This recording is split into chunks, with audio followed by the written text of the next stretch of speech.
നമസ്കാരം.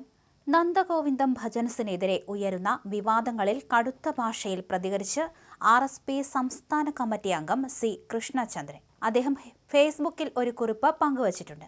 അതിങ്ങനെയാണ്: നന്ദഗോവിന്ദം ഭജൻസുമായി ബന്ധപ്പെട്ട് കേരളത്തിലെ ഹിന്ദു ആചാരങ്ങളുടെ അന്തിമ വാക്കുകളായവരുടെ പ്രധാന ആരോപണങ്ങൾ ഇപ്രകാരമാണ്.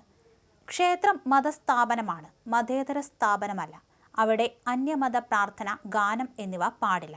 ഭക്തിക്കും ആധ്യാത്മിക പരിപാടികൾക്കുമാണ് സ്ഥാനം. കമ്മിറ്റിക്കാരുടെ ഇഷ്ടമനുസരിച്ച് നടത്താവുന്ന സ്ഥാപനമല്ല ക്ഷേത്രങ്ങൾ. അങ്ങനെയെങ്കിൽ ഇന്ത്യൻ പാർലമെന്റ് എന്തായാലും മതസ്ഥാപനമല്ലല്ലോ, മതേതര സ്ഥാപനമാണല്ലോ. 2023 മെയ് 28 ഗണപതി ഹോമവും ചെങ്കോൽ സ്ഥാപിക്കലും പാർലമെന്റിനകത്ത് സന്യാസികളെ കയറ്റിയതും ജനാധിപത്യ ആചാരലംഘനമായി കരുതാമോ? MP-മാർ ചെങ്കോൽ ആരാധനയ്ക്ക് എത്തുന്ന സ്ഥലമല്ലല്ലോ ഇന്ത്യൻ പാർലമെന്റ്. ദ്വിമണ്ഡല സഭയായ പാർലമെന്റ് ജനപ്രതിനിധികളിലൂടെ രാജ്യത്തിന്റെ നിയമങ്ങൾ നിർമ്മിക്കുകയും നയങ്ങൾ രൂപീകരിക്കുകയും ചെയ്യുന്ന പരമോന്നത നിയമനിർമ്മാണ സഭയാണ്.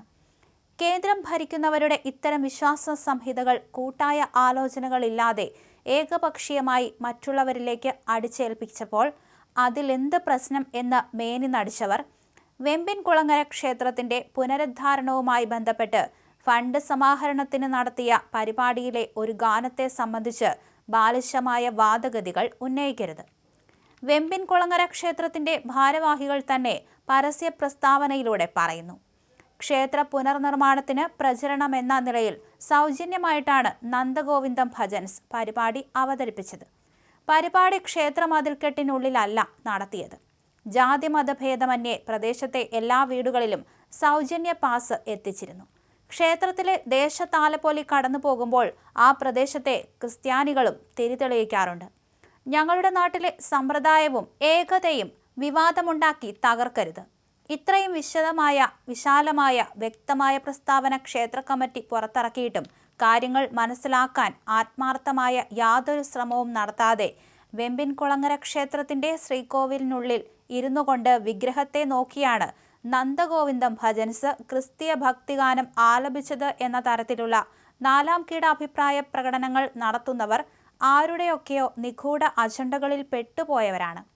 അവർ ജനിച്ച പാടി വളർന്ന മണ്ണിലെ ഹൈന്ദവ ക്ഷേത്രത്തിന്റെ പുനരുദ്ധാരണത്തിന് അവരെ കൊണ്ടുണ്ടാകുന്ന രീതിയിൽ മുൻകൈയെടുത്തപ്പോൾ അതിന്റെ നന്മ കാണാതെ കുറ്റം ചുമത്താൻ വെമ്പൽ കൊള്ളുന്നവർ യഥാർത്ഥ ഹിന്ദു വിശ്വാസികളെയല്ല, കാപട്യത്തിന്റെയും അന്ധമായ അന്യമത വിദ്വേഷത്തിന്റെയും വക്താക്കളാണ്.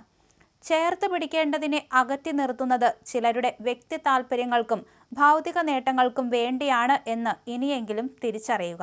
കാലം മാറി, ആൾക്കാരുടെ ഭക്ഷണ രീതികളും റെസിപ്പികളും രുചിയിടങ്ങളും മാറി. ആ മാറ്റത്തെ ഉൾക്കൊള്ളാതെ ഇടുങ്ങിയ ചിന്താഗതിയിൽ അനാവശ്യ മതവിദ്വേഷം ചീറ്റി ജനങ്ങളെ വിഭജിക്കാനുള്ള ശ്രമം നമ്മുടെ നാട്ടിൽ ദയവായി നടത്തരുത്. ഭീഷണിയുടെ സ്വരം ശാശ്വതമല്ല, ക്ഷണികമാണ്. ഒന്നും രണ്ടുമല്ല, 25 വർഷത്തെ സൗഹൃദ കൂട്ടായ്മയാണ് നന്ദഗോവിന്ദം ഭജൻസ്.